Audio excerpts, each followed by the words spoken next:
Os 7 selos do Apocalipse. O Apocalipse apresenta um misterioso livro fechado com 7 selos.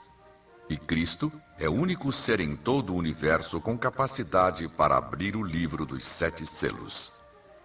Jesus toma o livro em suas mãos e abre o primeiro selo.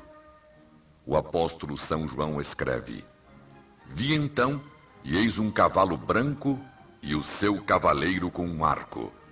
E foi-lhe dada uma coroa, e ele saiu vencendo e para vencer. Apocalipse 6, 2. O cavalo, seu cavaleiro e o resto dos símbolos representam a época dos apóstolos, que receberam a doutrina pura. Eles a deixaram registrada na Santa Bíblia. Para pregá-la, enfrentaram muitas lutas, mas mediante o poder do Senhor saíram vitoriosos. Quando ele abriu o segundo selo, apareceu outro cavalo de cor vermelha. E ao seu cavaleiro foi-lhe dado tirar a paz da terra, para que os homens se matassem uns aos outros. Também lhe foi dada uma grande espada. Apocalipse 6, 4. A espada e o cavalo vermelho representam o derramamento de sangue e as perseguições que a igreja cristã primitiva suportou por manter a pureza de sua doutrina entre o segundo e o quarto séculos. Quando se abriu o terceiro selo, ouviu o terceiro ser vivente que dizia: Vem! Então vi, e eis um cavalo preto, e seu cavaleiro com uma balança na mão. Apocalipse 6, 5. A igreja que enfrentou lutas para manter a brancura de suas doutrinas é agora representada pela cor negra, ou ausência de luz.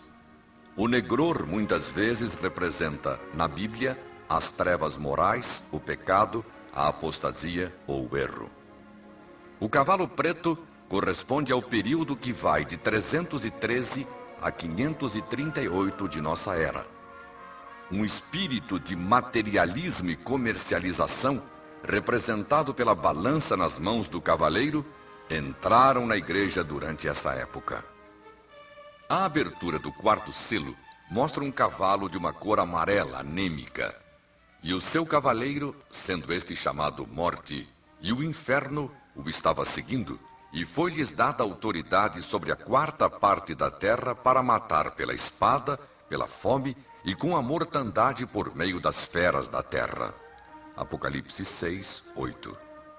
Este símbolo expressa a terrível aflição da época da Inquisição, predita por Jesus em São Mateus 24, 21 e profetizada também por Daniel. Poderia corresponder ao período de 538, quando entrou em vigor o decreto de Justiniano, até 1517, o começo da Reforma. Quando se abriu o quinto selo, João viu no altar as almas daqueles que tinham sido mortos por causa da palavra de Deus e por causa do testemunho que sustentavam. Clamaram em grande voz dizendo: Até quando, ó soberano Senhor, santo e verdadeiro, não julgas nem vingas o nosso sangue dos que habitam sobre a terra? Apocalipse 6, 9 e 10. No altar de bronze do santuário do Antigo Testamento eram oferecidos sacrifícios de animais. O sacrifício era queimado e o sangue derramado sobre a base do altar, como diz Levíticos 4, 7. Muitas outras passagens bíblicas ensinam que a vida está no sangue. O símbolo é claro. O sangue dos mártires é derramado com sacrifício ao pé do altar. Esse sangue clama simbolicamente a Deus, como o fez o sangue de Abel, que foi morto por seu irmão, conforme o registro de Gênesis 4:40. As vestiduras brancas simbolizam a dignidade que lhes confere a justiça de Cristo. Mas embora tivessem obtido a vitória em Cristo, deveriam descansar na tumba por um pouco de tempo até Jesus voltar e dar recompensa a todos os fiéis. O quinto selo cobre o período que vai de 1517 a 1755. Então diz João: Vi quando o cordeiro abriu o sexto selo e sobreveio grande terremoto. O sol se tornou negro como saco de crina, a lua toda como sangue.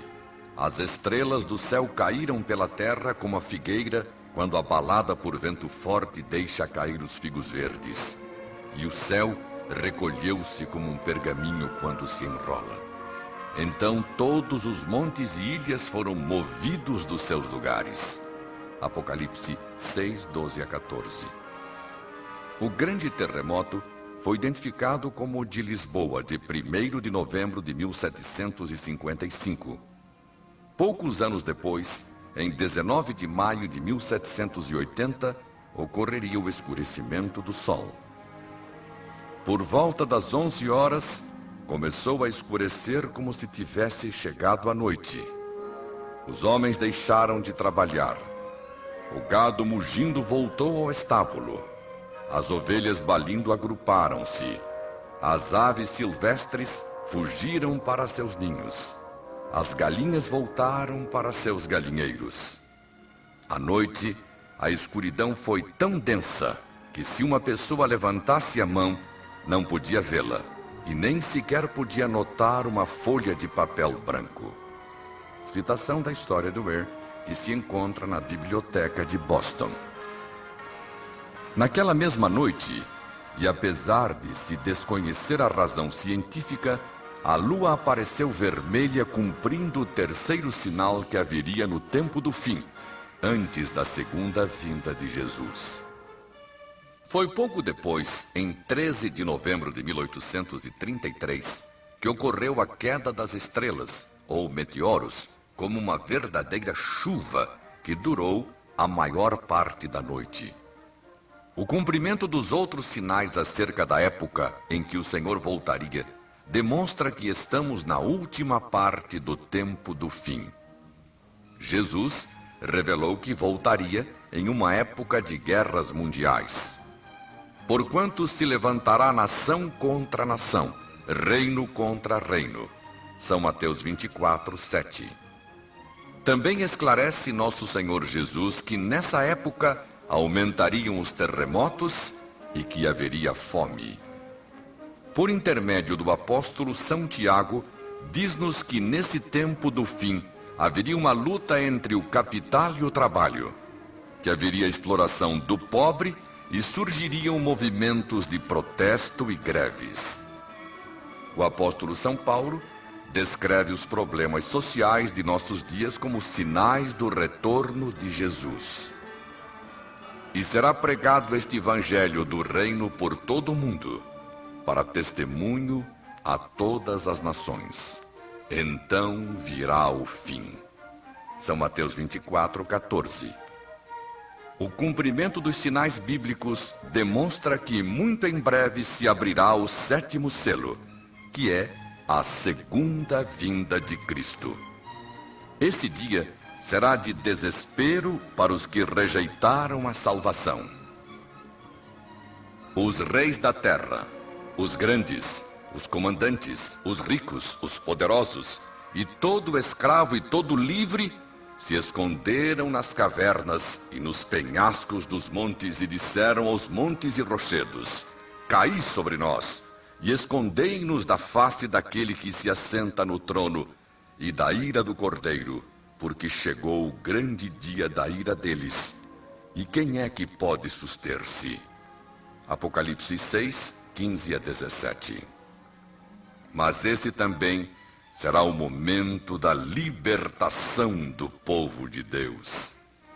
E ele enviará os seus anjos com grande clangor de trombeta, os quais reunirão os seus escolhidos dos quatro ventos, de uma outra extremidade dos céus. São Mateus 24, 31.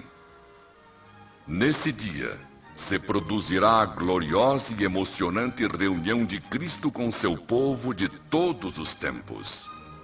Enquanto aguardamos, oremos ao Senhor e entreguemos nossas vidas em suas mãos.